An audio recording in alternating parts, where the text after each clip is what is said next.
भगवत गीता की इस यात्रा में हम लोग साथ साथ चल रहे हैं। 12वां अध्याय भक्ति के संदर्भ में बात करता हुआ पिछली बार श्री कृष्ण ने कहा था कि मन को मुझ में एकाग्र करके निरंतर मेरे ध्यान में रत भक्त जन जो अति श्रेष्ठ श्रद्धा से युक्त होकर मुझ सगुण रूप परमेश्वर को भजते हैं, वे योगियों में अति उत्तम योगी मुझे मान्य हैं। हमने श्रेष्ठता और जीवन के विकास की जो यात्रा है उसको देखा विस्तार से था पिछली बार। आज श्री कृष्ण कहते हैं, पर जो पुरुष सारी इंद्रियों को पूर्णतः अपने वश में करके मन बुद्धि से परे सर्वव्यापी अकथनीय स्वरूप वाले सदा एकरस रहने वाले नित्य अचल निराकार अविनाशी सच्चिदानंद ब्रह्म को निरंतर एक ही भाव से ध्यान करते हुए भजते हैं, ऐसे संपूर्ण भूतों के हित में लीन और सब में समान भाव वाले योगी मुझको ही प्राप्त होते हैं। श्री कृष्ण जीवन के हर पहलू को विस्तार देने में यकीन करते हैं और सगुण और निर्गुण, साकार और निराकार की जो बात उठी है, अर्जुन ने जो उठाई, उसी को वो आगे एक्सप्लेन करते हैं। वो कहते हैं कि जो पुरुष सारी इंद्रियों को पूर्णतः अपने वश में करके, इंद्रियों को वश में करने की बात को हमने पहले भी देखा और समझा है कि इंद्रियों को वश में करने का तात्पर्य ही है इंद्रियों को सम्यकत्व में ले आना, उन्हें संतुलन में ले आना। जब इंद्रियां जिस कार्य के लिए रची गई हैं बस वो कार्य करें और सम्यक रहें, बैलेंस्ड रहें, तो वश में करने का तात्पर्य इंद्रियों का दमन नहीं है कि इंद्रियों का कोई दमन करना है हमको। वश वही है जब इंद्रियों के साथ हमारा रिश्ता सहज है। जैसे हमारा घर हमारे वश में है, तो वश में कैसे है हमारा घर? हम जहां चाहे वहां बैठ सकते हैं, जहां चाहे उठ सकते हैं, जब चाहे आ सकते हैं, जब चाहे जा सकते हैं। ये खिड़कियां, दरवाजे, दीवारें, ये फर्नीचर, ये हमको रोकते नहीं। तो इंद्रियों के साथ जब हम इसी दृष्टिकोण को देखते हैं तो उनको वश में तब कहा जाएगा कि इंद्रियों के साथ हमारा व्यवहार जब इतना ही सहज हो, इतना ही समरस हो कि हमें कोई व्यवधान न पड़ता हो, तो वो इंद्रियां हमारे वश में हैं। और आगे कहते हैं कि मन बुद्धि से परे, बियॉन्ड माइंड इंटेलेक्ट, सर्वव्यापी अकथनीय स्वरूप वाले। अब मन और बुद्धि से परे जो उन्होंने कह दिया वो अज्ञेय के आयाम में धक्का दे रहे हैं, अननोएबल। क्योंकि मन और बुद्धि तो बहुत सीमा तक जो आंकने योग्य है उसको आंक ही लेंगे, लेकिन जीवन में एक अननोएबल पहलू है, उसको भी हम सम्मान देते हैं। सर्वव्यापी जो हर जगह व्याप्त है, अकथनीय जिसे कहा नहीं जा सकता, और सदा एक रस। एक रस का अर्थ रसहीन नहीं, जो निरंतर रसमय है, एक ही रस में है, यानी एक ही तरह की शक्ति, एक ही तरह की सामर्थ्य, एक ही तरह की संभावनाएं उसमें गतिमान है। नित्य अचल निराकार अविनाशी, नित्य है, इटर्नल है, क्षय नहीं होगा उसका। अचल है, हिलता डुलता नहीं, जैसा है वैसा ही है। आकार उसका कोई बनता नहीं। अविनाशी है, इनडिस्ट्रक्टिबल है, उसका कोई विनाश नहीं किया जा सकता। सच्चिदानंद ब्रह्म, सतचित आनंद उसका गुणधर्म है जो निकल कर आएगा। ऐसे ब्रह्म को निरंतर एक ही भाव से, एक ही भाव अर्थात अनब्रोकन, एक ही भाव से ध्यान करते हुए जो भजते हैं, पहले तो नोन को देखा, अननोन को देखा और अननोएबल की तरफ हम गए, और अननोएबल हमारी परम संभावनाएं, जो अविनाशी संभावनाएं हमारी, उनको हमने देखा, जाना और उस पर हम पूरी तरह फोकस्ड हुए। उसी को श्री कृष्ण कह रहे एक ही भाव से ध्यान करते हुए भजते हैं, क्योंकि उसके सिवा और कोई रास्ता नहीं है कि एक ही भाव नहीं रखेंगे तो क्या करेंगे। भाव को तोड़ तो सकते नहीं, जो धारा जैसे बह रही है वैसे ही बहेगी। एक ही भाव वही होता है जब हम समग्रता के परिपूर्ण स्वीकार के साथ चलते हैं। जैसे प्रेम हमें किसी के साथ हो तो हम प्रेम में एक ही भाव में होते हैं, वननेस, अनब्रोकन। तमाम तरह के उतार चढ़ाव होंगे, तमाम तरह के रंग घुलेंगे, तमाम तरह की बातें आएंगी जाएंगी, लेकिन जो सेंट्रल थीम है, जो केंद्रीय भाव है, वो वही बना रहेगा, वो है एक ही भाव। और इसके साथ ही जो और रोचक बात श्री कृष्ण कहते हैं, ऐसे संपूर्ण भूतों के हित में लीन और सब में समान भाव वाले योगी मुझको ही प्राप्त होते हैं। दो चीजें कह दी उन्होंने, जो ऐसे योगी जो अननोएबल की तरफ जा रहे हैं वो संपूर्ण भूतों के हित में होंगे लीन और समान भाव वाले होंगे। समान भाव वाला और संपूर्ण भूतों के हित वाला जो ये वक्तव्य है, इस पर भी लोगों ने तरह तरह से विचार किया है, तरह तरह से उस पर मंथन किया है और उससे अपने अपने ढंग के अर्थ भी निकाले। तमाम अर्थ सही हो सकते हैं, तमाम अर्थ अपने अर्थ हो सकते हैं। और जब हम बुद्धों के वचनों को जबरदस्ती अपने अर्थ पहनाते हैं तो कई बार हम अर्थ का अनर्थ भी कर देते हैं। संपूर्ण भूतों के, यानी कि जो कुछ भी है उसके हित में रत रहेगा ऐसा योगी।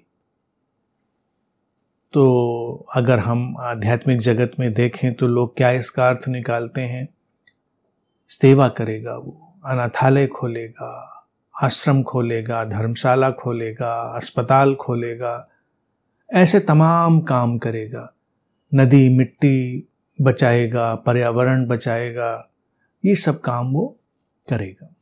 इन कामों में कोई बुराई नहीं, इन कामों में कोई मौलिक रूप से बुराई नहीं, जो करता है अच्छा है। लेकिन क्या यही इसका अर्थ है संपूर्ण भूतों के हित में? संपूर्ण भूतों का हित यानी कि सब कुछ का हित, सब कुछ का कल्याण होगा कैसे? सब कुछ का कल्याण कैसे होगा? सब कुछ का कल्याण उसी दशा में होगा जब हम पहले अपना कल्याण पूरा करेंगे। स्व कल्याण सर्व कल्याण का रास्ता प्रशस्त करता है। जिसने अभी स्व कल्याण नहीं किया, अपना ही कल्याण नहीं किया और अपने ही हित को उसने पूरी तरह उपलब्ध नहीं किया, सिद्ध नहीं किया, तो वो सर्व के हित को कैसे जानेगा? वो सर्व के हित की तरफ जाएगा भी कैसे? मुश्किल होगा उसके लिए, समझ ही नहीं पाएगा। जो व्यक्ति अभी स्वयं ही प्रसन्न नहीं हुआ, वो प्रसन्नता बांटेगा कैसे? जो अभी स्वयं ही शांत नहीं हुआ, वो शांति बांटेगा कैसे? मूल रूप से सारे भूतों का हित तभी संभव है जब हम अपने भीतर शांति, प्रसन्नता, प्रेम और समस्वरता की गहनतम अवस्थाओं में चले जाएं और एक दिन हम उसकी अखंडित धारा के साथ जीवन जी रहे हों। क्योंकि फिर ऐसे व्यक्ति के माध्यम से जो कुछ भी होगा वो सबके हित के लिए ही होगा। एक दुखी व्यक्ति, एक अशांत व्यक्ति, एक बेचैन व्यक्ति जो कुछ भी करेगा वो देर सवेर लोगों का और संपूर्ण भूतों का गला घोटने वाला ही हो जाएगा, क्योंकि हमको पता नहीं चलेगा कि सचमुच में हमको करना क्या है। उसके पास अपनी एक कहानी आ जाएगी, उसके पास अपना एक एजेंडा हो जाएगा, उसके पास अपना एक नैरेटिव हो जाएगा, क्योंकि उसको वैसा लगेगा कि यही हितकारी है। अब तमाम हितकारी जुनून जो व्यक्ति के भीतर आते हैं, उनकी विभीषिकाएं हमने देख ली, तो हमको लगता है वो विभीषिका थी, लेकिन दूसरे शायद जो कर रहे हैं बहुत अच्छा कर रहे हैं।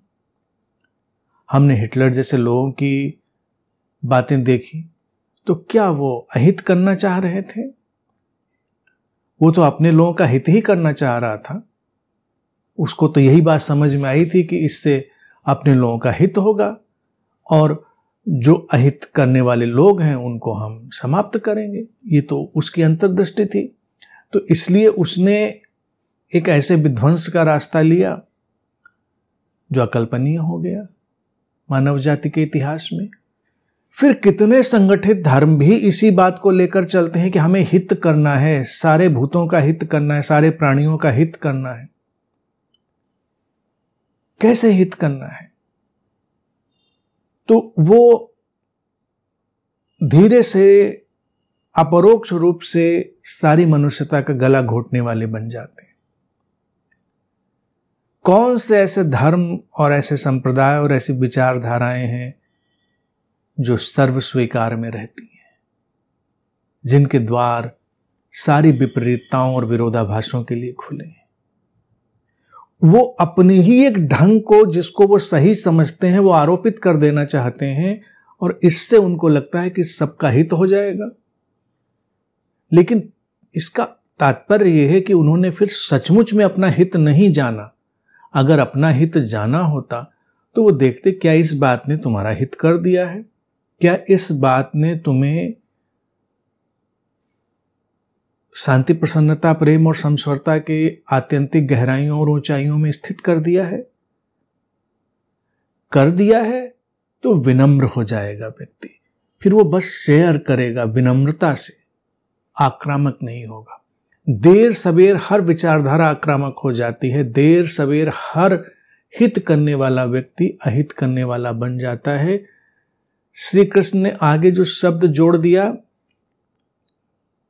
उनकी दूरदृष्टि देखिए, कमाल की दूरदृष्टि है। वो कह रहे एक रस। उन्होंने एक रंग नहीं कहा, एक रंग वाला व्यक्ति। हम तो सबको एक रंग में रंग देना चाहते हैं। सर्वभूतों के हित में लीन और सब में समान भाव वाले योगी।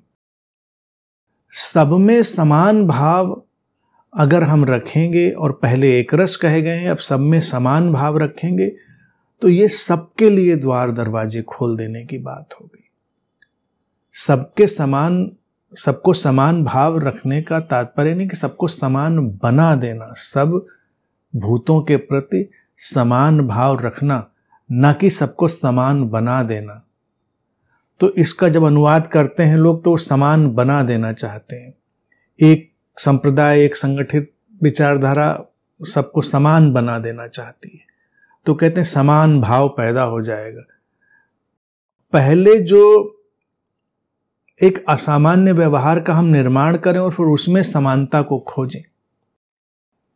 हम अलग अलग रंग के चेहरे वाले लोग, अलग अलग रंग वाले लोग इकट्ठे करें, फिर एक रंग घोल कर सबको पोत दें और कहें अब सब एक समान हो गए, सब एक जैसे दिखते हैं।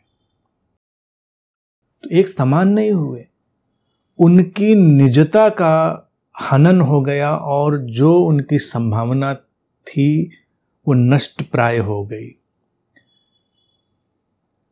एक योगी संपूर्ण भूतों के हित में लीन रहता है। ये एक बहुत ही समझने वाली और बहुत ही क्रांतिकारी बात है, लेकिन वो आवश्यक नहीं कि तमाम घनचक्कर वाले काम करे। उसकी अपनी उपस्थिति ही इतनी संक्रामक होगी कि तमाम ऐसी स्थितियां बनती चली जाएंगी उसके माध्यम से, उसके संपर्क से, कि सबका हित फलीभूत होने लगेगा। सबका हित अपना अपना है, अपने ढंग, अपने संभावना में खिल जाना ही सबका हित है। मेरे ढंग से कोई खिल जाए ये उसका हित नहीं है, वो अपने जैसा हो जाए ये उसका हित है। तो ऐसा योगी, ऐसा साधक किसी के ऊपर कोई दबाव नहीं डालेगा। वो नहीं चाहेगा कि लोग गीता पढ़ें, नहीं चाहेगा कि लोग कुरान पढ़ें, कि उपनिषद पढ़ें, कि बाइबल पढ़ें, कि ये पढ़ें, कि वो पढ़ें, या वो कोई और आधुनिक चीज पढ़ें, उनकी मर्जी, खुश रहें। लेकिन ये कोई एजेंडा नहीं है कि इसी से उनका कोई हित होने वाला है। उनका हित उनकी संवेदनशीलता के चरम विकास से ही होगा। उनका हित उनकी अंतर भावनाओं के परिमार्जित हो जाने से, रिफाइंड हो जाने से ही होगा, और कोई हित का कारण नहीं, उपाय भी नहीं। इसीलिए मैंने इन 4 स्तंभों पे बहुत बहुत ज्यादा जोर दे दिया और उन पे निरंतर दोहराता रहता हूं, क्योंकि उसके सिवा कोई अध्यात्म है नहीं। इन बातों के सिवा और कुछ नहीं है। कई लोगों को लगता है कि मनुष्य जीवन बस एक बेचैनी है। तो जिनको लगता है कि मनुष्य जीवन बेचैनी है, वो कुछ दिनों में बस खैनी बनकर रह जाता है, जो कैंसर कारक हो जाता है कुछ दिनों में। मनुष्य जीवन बेचैनियों का समाधान है, और उसके लिए ही उसको शांति के और प्रसन्नता के सरोवर में या महासागर में डूबना होगा। और तब वो समान भाव देखेगा। समान भाव ऐसे नहीं कि सबको एक जैसा बनाना, समान भाव ये कि जैसे बरसता बादल हर छत को भिगो देगा, हर कोने कातर को भिगो देगा, कोई भेद नहीं है उसका। अब कल्पना करो, एक शांत व्यक्ति है, एक प्रसन्न व्यक्ति है, एक प्रेमपूर्ण व्यक्ति है, एक संशरित व्यक्ति है, तो ऐसे बादल जैसा है, दिए जैसा ही तो होता है। वो बैठा है और उसकी संक्रामकता सबको उसमें डुबो देती है, भिगो देती है। लोग सुकून अनुभव करते हैं। हमारे साथ होकर जब लोग शांति और सुकून अनुभव करें तो आध्यात्मिकता हुई। हमारे साथ होकर लोग बेचैन अनुभव करें, हमारे साथ होकर लोग दुखी अनुभव करें, तो वो आध्यात्मिकता नहीं हुई, वो गैर आध्यात्मिकता हो गई।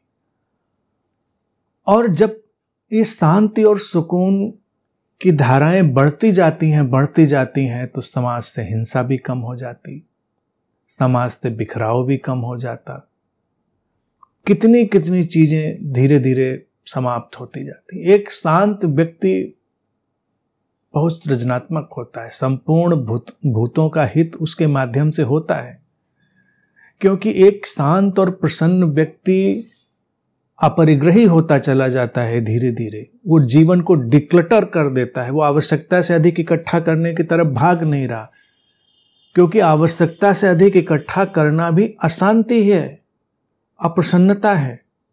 अब जैसे हम शॉपिंग करने जाते हैं, तमाम लोग देखिए, तो जितना एंजाइटी और बेचैनी वाला व्यक्ति है वो उसके लिए शॉपिंग भी कंपल्सिव हो जाती है। तो इसीलिए आजकल हम लोग उसके लिए शब्द भी उपयोग करते हैं, शॉपिंग थेरेपी। परेशान है, बेचैन है, और वो जाता है, वो कुछ भी उठा के ले आता है, जरूरत है नहीं है, ले आया, इकट्ठा कर लिया। लोगों के घर गोडाउन बन गए, तमाम लोगों के। ये कंपल्सिव नेचर क्यों है इकट्ठा करने का? क्योंकि व्यक्ति दुखी है, उसको लगता है शायद इसी से सुख हो जाएगा, इसी से हो जाएगा। लेकिन एक शांत और प्रसन्न व्यक्ति भी शॉपिंग करेगा, ऐसा नहीं कि वो नहीं करेगा। वो लंगोटी लगा के बैठा रहेगा और वो कुछ करेगा नहीं, और वो श्रेष्ठतम सर्वोत्तम शॉपिंग करेगा, लेकिन जो जरूरत होगी उसकी। तो इसीलिए जब हम ऐसे योगी को देखेंगे तो एक बहुत शानदार जीवन जीता हुआ दिखेगा, लेकिन हम थोड़ा उसके जीवन के अंदर जाएंगे तो हम देखेंगे कि वो डिक्लटर्ड है, अपरिग्रही है। उसने बहुत कुछ इकट्ठा नहीं किया है, लेकिन जो जरूरत था उसका सर्वोत्तम चीज उसने ले ली है। तुमको वस्त्र चाहिए, सर्वोत्तम वस्त्र जो भी हैं ले लो। तुमको कार चाहिए, सर्वोत्तम ले लो, बस खत्म बात। एक आध में खत्म हो गई है जितनी आवश्यकता हो, लेकिन ढेर लगाए चले जाओ, ढेर लगाए चले जाओ तो पागलपन शुरू हो जाएगा। ढेर लगा के क्या करोगे?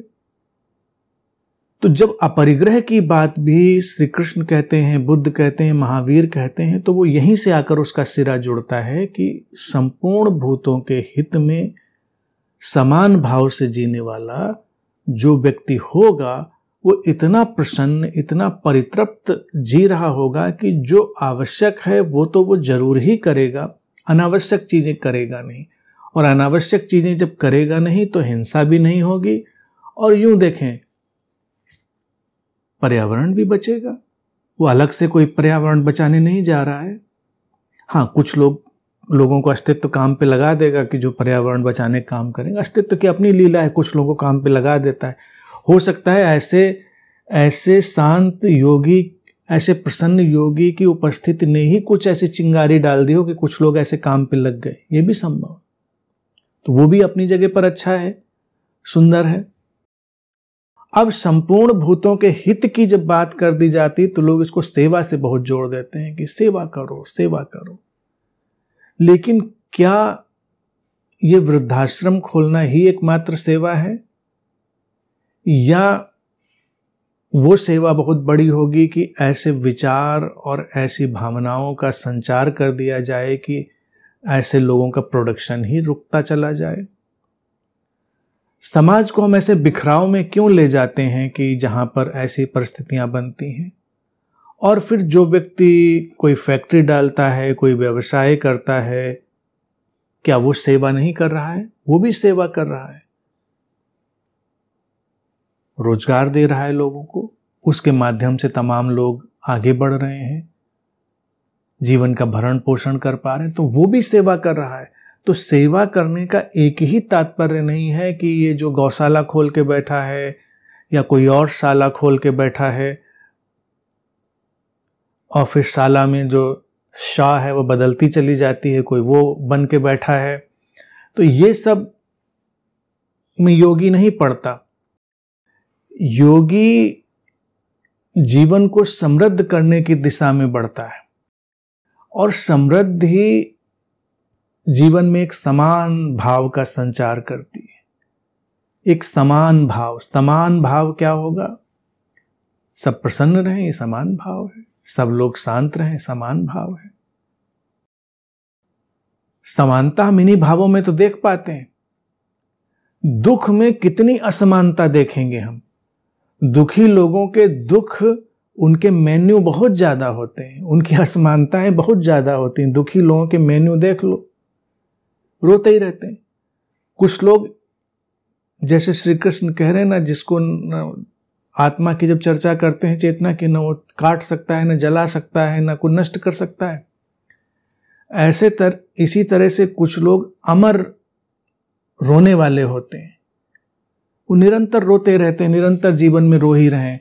उनको पूरे संसार की संपदा दे दो, उनकी कितनी भी सहायता कर दो, रोते रहेंगे। वो चिरंतन रोने वाले हैं, रो रहे हैं, और उनके दुख के मेन्यू बहुत हैं। समस्याओं के उनके जो विस्तार हैं वो बहुत हैं। ये समस्या, वो समस्या, वो समस्या, ये समस्या। कभी लगता है कि बड़ा कष्ट है भाई, कभी तो इसका कष्ट थम सकता है। लेकिन एक प्रसन्न व्यक्ति को देखो, उसके पास कोई मेन्यू ही नहीं है, क्योंकि प्रसन्नता समान भाव है। दो प्रसन्न लोगों में क्या भेद है? एक ही जैसे। दो शांत लोग किस चीज का मेन्यू रखें? शांत हैं बस, आसमान जैसे खुले हुए, निर्मल, असीम। इसी तरह से जो प्रेमपूर्ण है, जो संस्वरित है, इनके बीच कोई मेन्यू नहीं है, समान भाव है और उसमें लोग रच बस जाते हैं। इसीलिए जब गहरे प्रेम वाले दो लोग मिलते हैं और उनके बीच गहरे प्रेम का आविर्भाव होता है तो उनके पास कोई मेन्यू नहीं रहता, वो बस एक समान भाव में, एक समान गति में, एक समान धारा की तरह आगे बढ़ते हैं, बहते हैं, लेकिन उनके पास कोई वर्णन नहीं होता कि अब इसका कोई एक्स्ट्रा अतिरिक्त वर्णन करें। लेकिन दुखी व्यक्ति के पास निरंतर अतिरिक्त वर्णन करने के लिए सब कुछ बना रहता है। तो श्री कृष्ण कहते हैं कि सब में समान भाव वाले संपूर्ण भूतों के हित में लीन योगी मुझको ही प्राप्त होते हैं, अर्थात वो समग्रता से लीन हो जाते हैं। आगे कहते हैं उस निराकार ब्रह्म में आसक्त चित्त वाले पुरुषों की साधना में विशेष परिश्रम निहित है, क्योंकि अव्यक्त विषयक गति प्राप्त करना देहधारियों के लिए कष्टप्रद है।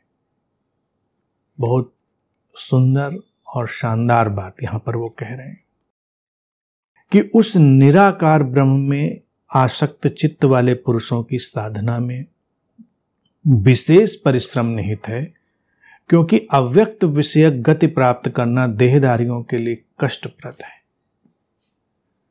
जब निराकार की साधना करी जाती है और अव्यक्त विषयक, जिसको श्री कृष्ण कह रहे हैं, गति प्राप्त करी जाती है, तो क्या होता है?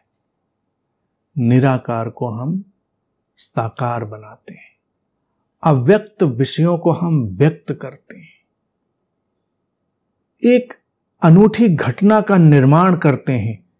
तो ऐसे योगी जो होंगे उनमें विशेष परिश्रम सन्निहित होगा, शामिल होगा। विशेष परिश्रम अर्थात विशेष प्रतिभा शामिल होगी। और परिश्रम के बहुत धरातल हो सकते हैं। परिश्रम का अर्थ शारीरिक परिश्रम ही नहीं होता है। विशेष परिश्रम जब कह दिया है तो मानसिक परिश्रम भी बहुत बड़ी चीज होती है। चिंतन मनन कर पाना भी बहुत बड़ा परिश्रम है। कुछ सोच पाना भी बहुत बड़ा परिश्रम है। अब जो सामान्य जीवन जी रहे हैं लोग, जो निराकार की तरफ कोई दृष्टि नहीं डालते, जो उस अनभिव्यक्त अव्यक्त की तरफ कोई दृष्टि नहीं डालते, उनका जीवन तो सुख में, खाया पिया सोए, बात खत्म हो गई। कोई न तो नई चीज रची, न तो कोई नई चीज कही।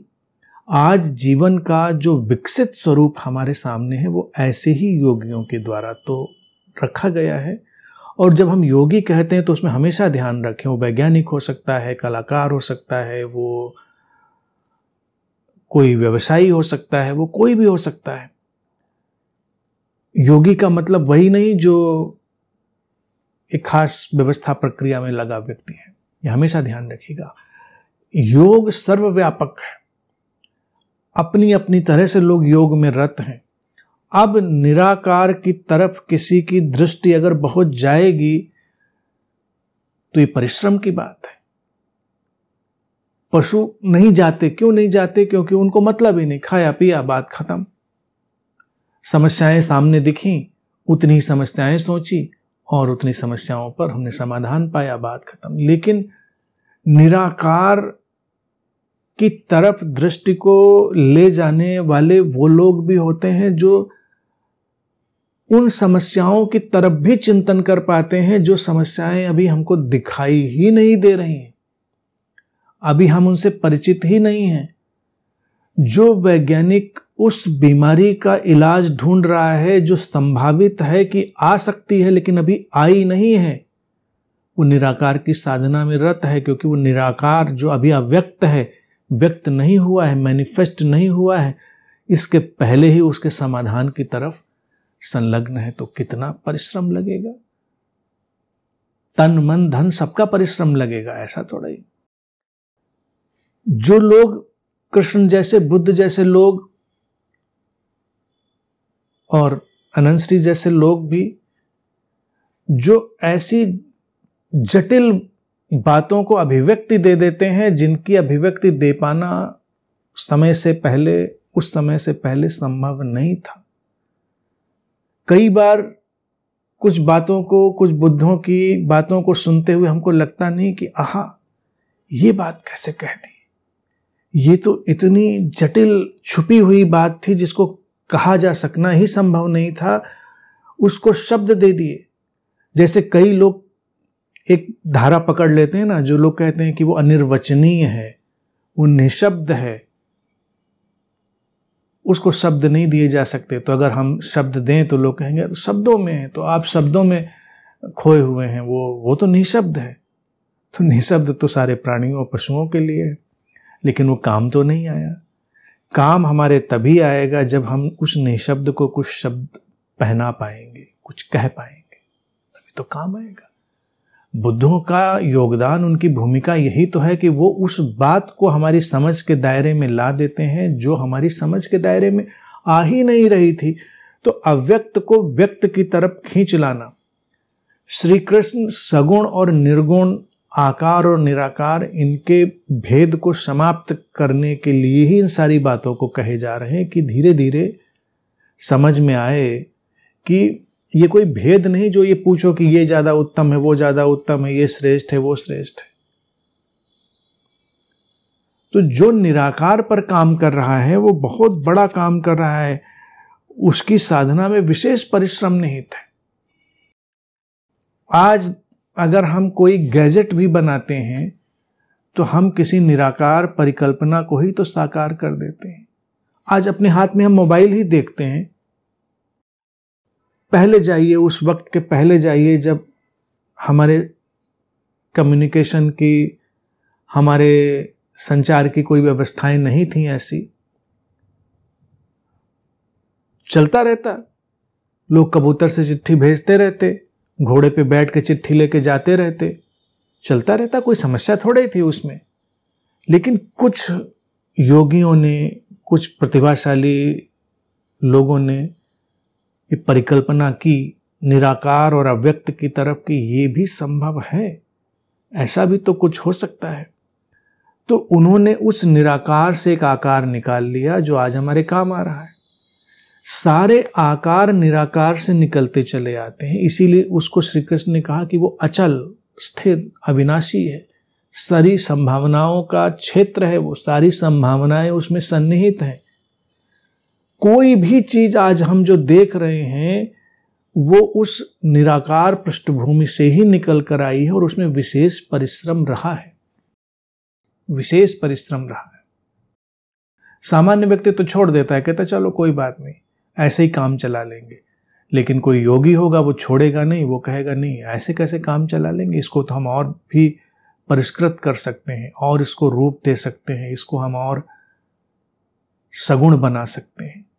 अब सगुण उपासना की तरफ, अब जी निराकार और अव्यक्त की तरफ जो विशेष परिश्रम की बात कह दी, तो लोग विशेष परिश्रम चिंतन मनन पर नहीं करेंगे, विशेष परिश्रम किसी और व्यवस्था को बनाने रचने में नहीं करेंगे, और वो सोचेंगे हम सगुण उपासक हो जाएंगे, एक मूर्ति रख लेंगे, एक झूला रख लेंगे और उसको झुलाएंगे, नहलाएंगे, भोग लगाएंगे, आरती गाएंगे, मूर्ति सजाएंगे, विसर्जित करके आएंगे, फिर लाएंगे, फिर फेंकेंगे, फिर बनाएंगे, फिर मिटाएंगे। हम लोग तो सगुण उपासक हैं, हम लोग तो बड़ी सगुण आराधना करते हैं, रोज मंदिर में आरती करने बैठ जाते हैं।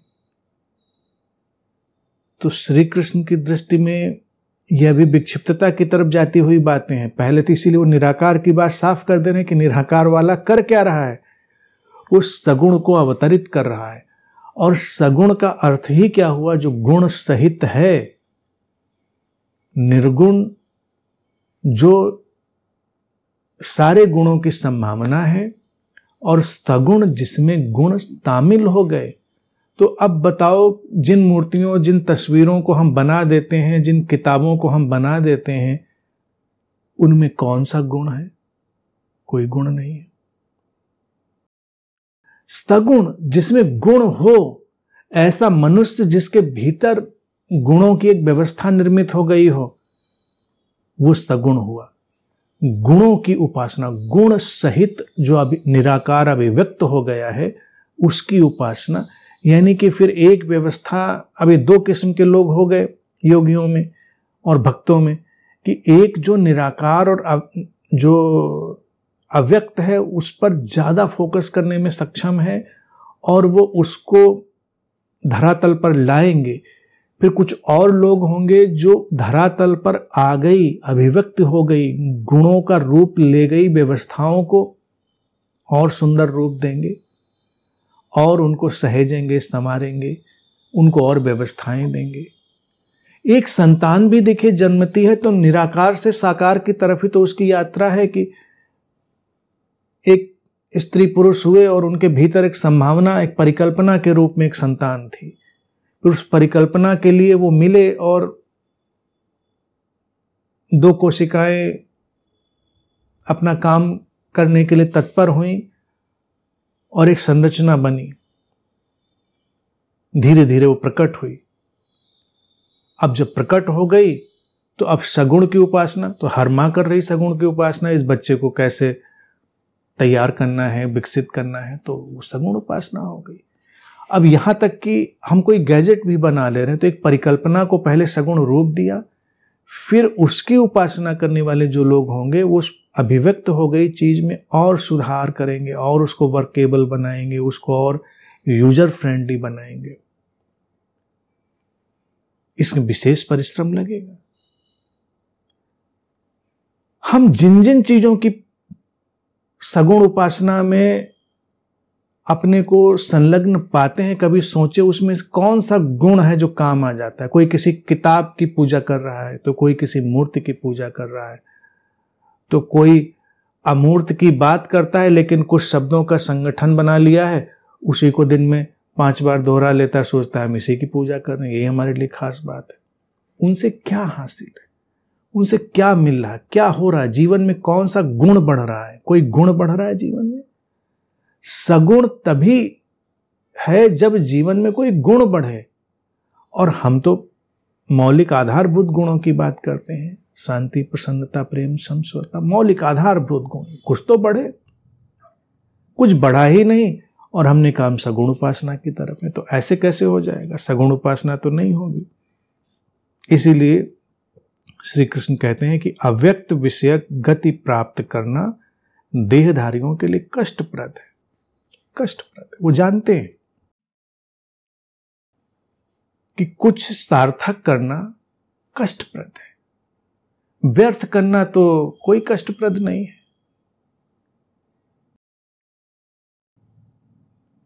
किचन में जाकर अपने लिए या अपने किसी प्रियजन के लिए भोजन बनाना भी थोड़ा कष्टप्रद है, लेकिन हमको कष्ट दिखाई नहीं देता क्योंकि हमने उसमें गुण शामिल कर दिया है, प्रेम का गुण शामिल कर दिया है। अगर उसमें प्रेम का गुण ना हो तो हम कहेंगे भूख लगी, जाओ अपना बनाओ खाओ, जियो मरो, हमें क्या लेना देना। लेकिन हम प्यार से, उत्साह से किसी के लिए भोजन बना सकते हैं। क्यों? क्योंकि उसमें प्रेम शामिल है। लेकिन कष्टप्रद तो है और विशेष परिश्रम है। विशेष परिश्रम कहाँ नहीं है? विशेष परिश्रम छोड़ दीजिए तो फिर वही हालत होती। विशेष परिश्रम छोड़ने के बाद लोगों के लिए यही बचता है कि लंगोटी लगा के बैठिए और पत्ते खाइए, फूल खाइए जंगल में। अब तो वो भी खाना मयस्सर नहीं है। सब आ जाएंगे वाइल्ड लाइफ वाले सब लोग और वाइल्ड लाइफ के कितने एक्ट लग जाएंगे लोगों के ऊपर। पहले के समय में लोग यही करते थे, वो सोचते थे कि ठीक है हम भक्ति करेंगे, जाएंगे भजन करेंगे, फल फूल खाएंगे, पेड़ों से जो गिर जाएगा वो खा लेंगे, नहीं लंगोटी मिलेगी नंगे घूमेंगे, कोई बात नहीं। तो इसमें कोई ख्याति नहीं है, इसमें कोई उपलब्धि नहीं है। कपड़े पहनने के लिए श्रम लगता है, अरे 4 कपड़े पहनने में विशेष परिश्रम लगता है, कभी देख लो। तो अगर कोई योगी कहे नहीं हम तो एक चादर डाल के घूम लेते हैं, तो वो विशेष परिश्रम से बच रहा है, वो विशेष परिश्रम नहीं करना चाहता है। हम 4 कपड़े पहनते हैं उसमें विशेष परिश्रम लगता है, कष्टप्रद भी लगता है। तो ये सब बहुत ही सुंदर बात श्री कृष्ण कह रहे हैं। और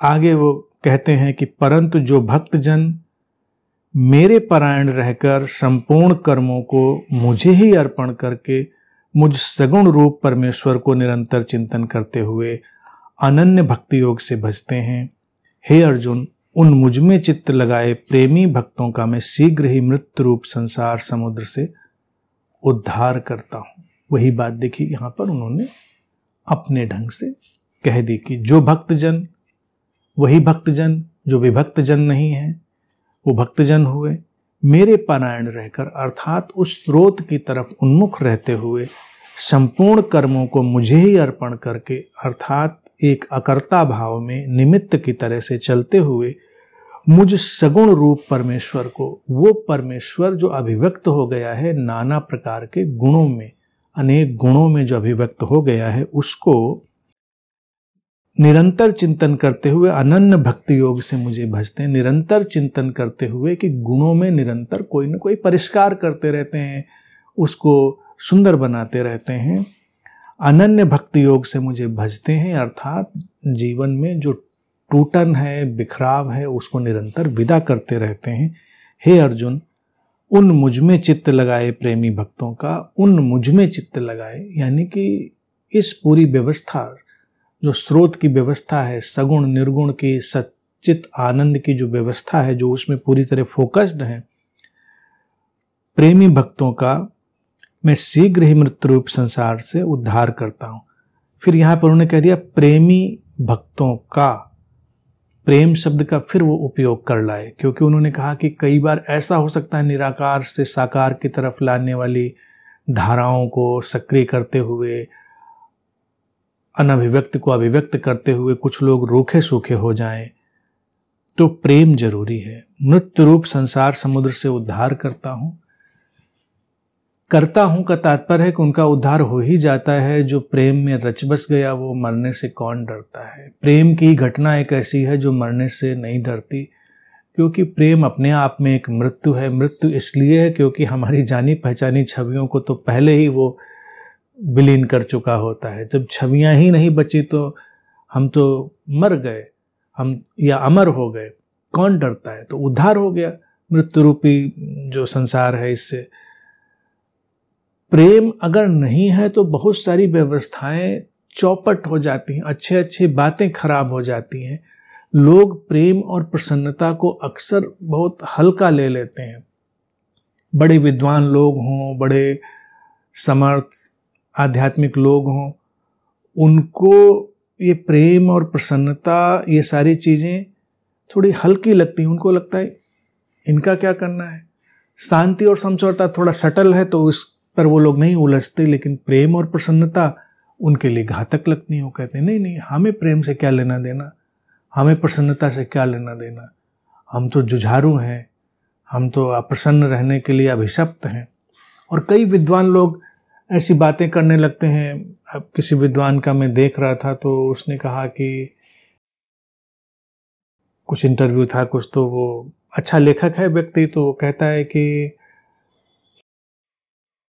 जो मूर्ख लोग होते हैं वही खुश होते हैं, हम खुश होने के लिए नहीं बने हैं, खुशी मूर्खों के लिए होती है। तो मैं सोचने लगा कि तुम दुखी होकर, बड़े विद्वान होकर मर जाओगे, खप जाओगे तो क्या हासिल होगा। मूर्ख सही, लेकिन अगर खुश होकर वो अपना जीवन जिएगा तो जीवन तो शानदार जिएगा ना। अब सवाल इस बात का है कि वो शानदार जीवन को ही जीता है कि कोई शानदार बातें करता है।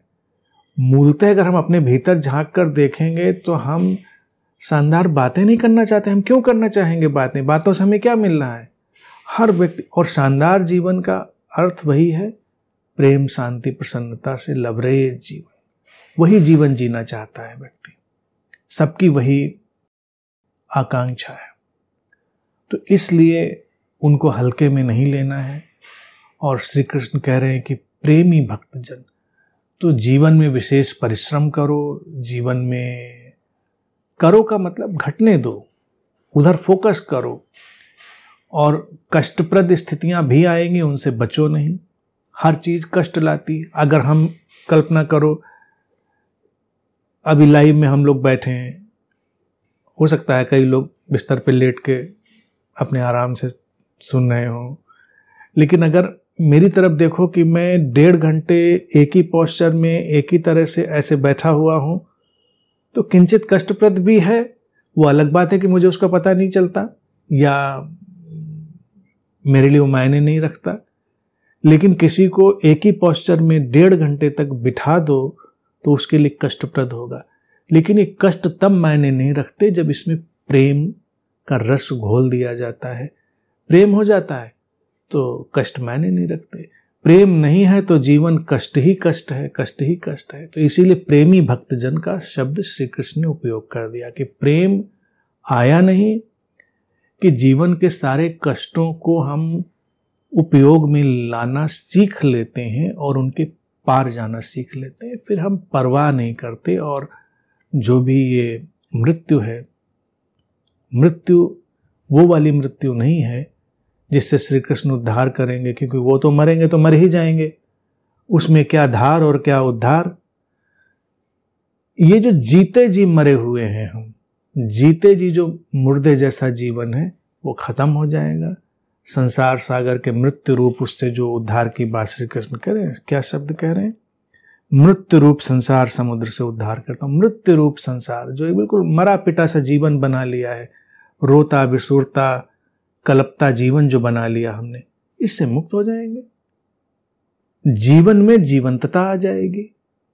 जीवन तो सबको मिल जाता है, लेकिन जीवन में जीवंतता तो डालनी पड़ती है। उसी के लिए साधना है, उसी के लिए सब योग है, भक्ति है सब।